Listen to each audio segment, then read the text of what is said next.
मुझे ये अंगूठी आज किसी भी तरह लेनी है, चाहे जो हो जाए।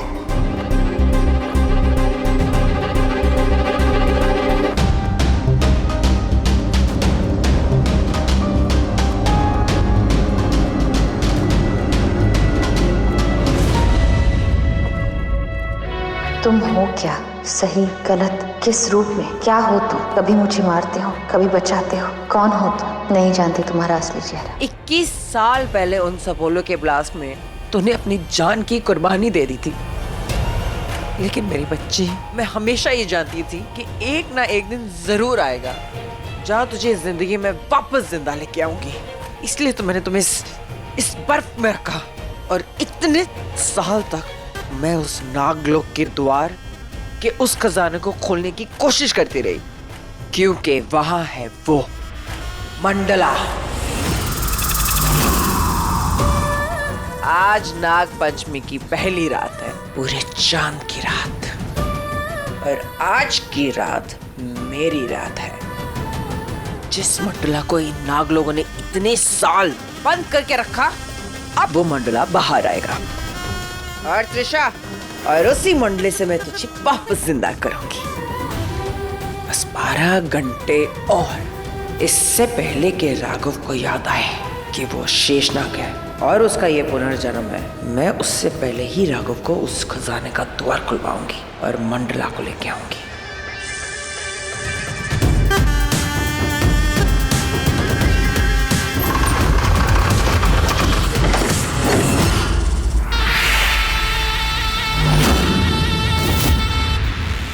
नहीं, महक मासी जो करना चाहती मैं उन्हें नहीं करने दूंगी। मैं उन्हें रोकूंगी। मैं फिर से उन्हें किसी को जिंदा नहीं करने दूंगी जिसकी मौत हो चुकी है। जूली, अजय को मेडिसिन देने का कहाँ पे है लड़की? अजीब लड़की है, अचानक से आती है, अचानक से गायब हो जाती है।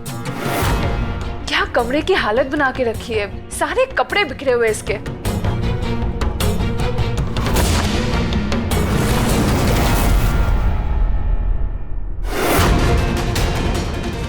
जूली के पास प्रार्थना की तस्वीर, इसका बैग देखती हूँ, शायद कुछ और भी मिल जाए। जूली के कपड़े, उसका, इसका मतलब जूली और कोई नहीं, प्रकृति है। पर ऐसे कैसे हो सकता है? हे भगवान, इसका मतलब प्रकृति मरी नहीं थी, वो जूली के भेस में हमारे घर पे आई है। मुझे महक को बतानी होगी ये बात। अजय,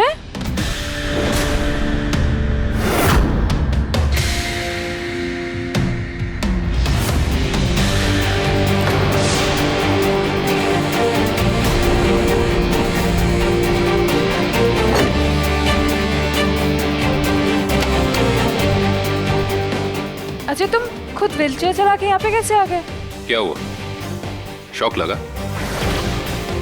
ये शौक किसी के साथ शेयर मत करना, अपने दिल में ही रखना।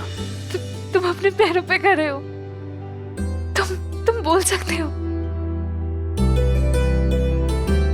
तुम ठीक हो गए अजय? स्वर्णा, तुम ये हक खो चुकी हो, क्योंकि तुम वो स्वर्णा हो ही नहीं जिससे मैंने प्यार किया था। वो तो कोई और ही थी। तो मैं और क्या करती अजय? मैं मजबूर थी, तुम्हें जिंदा करने के लिए मेरे पास और कोई रास्ता नहीं था, इसीलिए मुझे ये सब कुछ करना पड़ा। जानता हूं मैं, इसलिए मैंने तुम्हें माफ भी कर दिया, और तुम्हारा ये एहसान मैं जिंदगी में कभी नहीं भूलूंगा।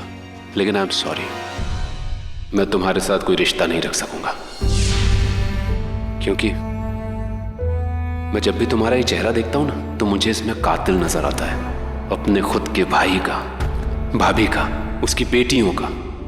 वैसे मुझे तुमसे कोई खास उम्मीद तो है नहीं, लेकिन अगर वो पुरानी वाली स्वर्णा तुम्हारे अंदर थोड़ी सी भी बची हो ना, तो मुझसे एक वादा करो कि तुम किसी को भी ये नहीं बताओगी कि जूली ही प्रगति है। पर प्रगति राघव को जान से मार देगी, वो हमारा बेटा है। तुम्हें पता है, यही फर्क है तुम में और उसमें। वो ये अच्छे से जानती है। तुमने, राघव ने और महक ने उसके साथ मिलकर गलत किया है, फिर भी वो राघव के साथ कुछ गलत नहीं करेगी। स्वर्णा, बहुत तबाही मचा ली तुमने। महक के साथ मिलकर बहुत बड़े बड़े गुनाह किए हैं। उसका साथ छोड़ दो। महक कभी किसी की नहीं हुई। नागराज तक्षक, महक कह रही थी कि उसने त्रिशा को एक बर्फीले कमरे में मूर्ति के रूप में संजो के रखा है और अब वो उसे वापस जिंदा करना चाहती है, उसके अंदर जान डालना चाहती है, इसलिए वो किसी को ढूंढ रही है। कोई मंडला है। मंडला यानी खजाना। खजाना? कैसा खजाना और क्या है ये मंडला? ये वही खजाना, वही शक्ति है जो महक को चाहिए प्रगति। ये एक बहुत बड़ी शक्ति है, या यूं कहे कि महाशक्ति की आकृति है। पार्वती जी के तीसरे नेत्र के ऊपर विराजित ये वो शक्ति है जो गहरे से गहरे घाव को भर सकती है, किसी मृत को भी जीवन दे सकती है। अब समझ में आया महक कितने बरसों से इस शक्ति, इस खजाने के पीछे क्यों पड़ी थी। हाँ नागराज तक्षक, महक उस खजाने के बारे में कुछ कह रही थी। कहीं ये वही खजाना तो नहीं जो मैंने और रघु ने हमारे पुनर्जन्म में हमारी शक्तियां खोने से पहले बंद किया था?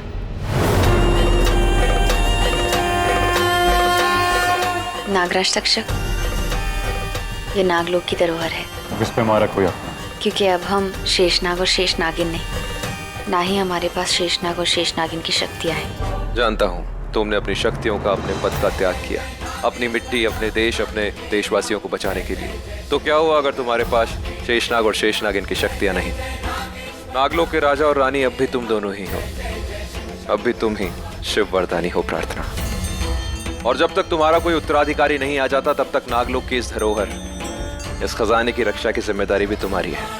नागलोक के कई शत्रु हैं, किसी भी समय कोई दुश्मन इस पर आक्रमण कर सकता है इस हथियाने के लिए। इसलिए इसकी सुरक्षा तुम्हारा प्रथम कर्तव्य है, जो तुम दोनों के सिवा और कोई नहीं कर सकता। पर हम कैसे? बताता हूं।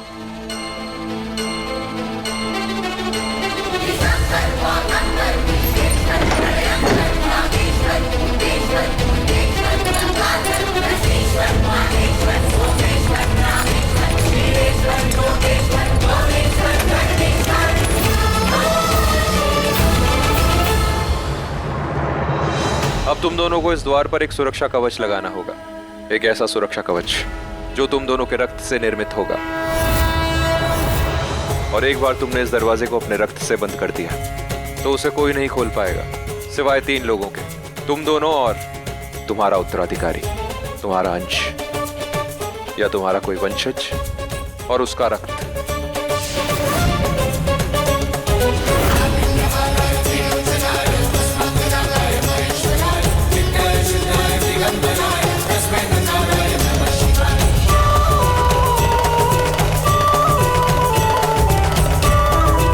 ओम नमः शिवाय।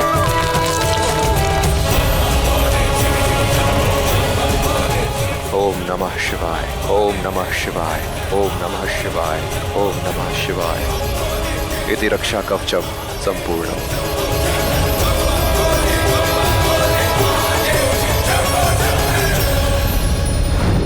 पर उस खजाने का द्वार तो कोई खोल नहीं सकता मेरे और रघु के अलावा। तो महक ऐसा क्यों कह रही थी कि उसे वो खजाना मिलने वाला है? वो खजाना कैसे ले सकती है? उसने उस खजाने को पाने का रास्ता कैसे ढूंढ लिया है?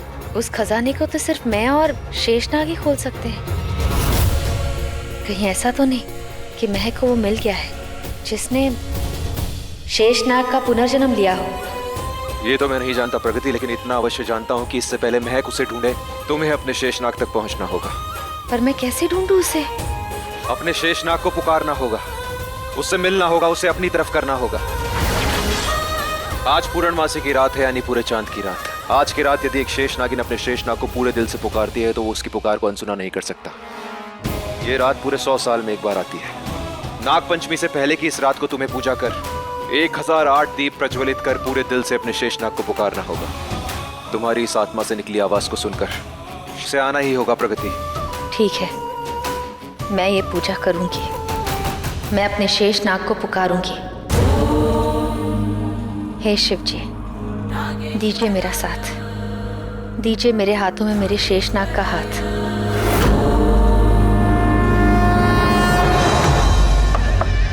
राघव, मैं जानती हूँ तुम इतने टेंशन में क्यों हो और मैं उसका कारण भी जानती हूँ।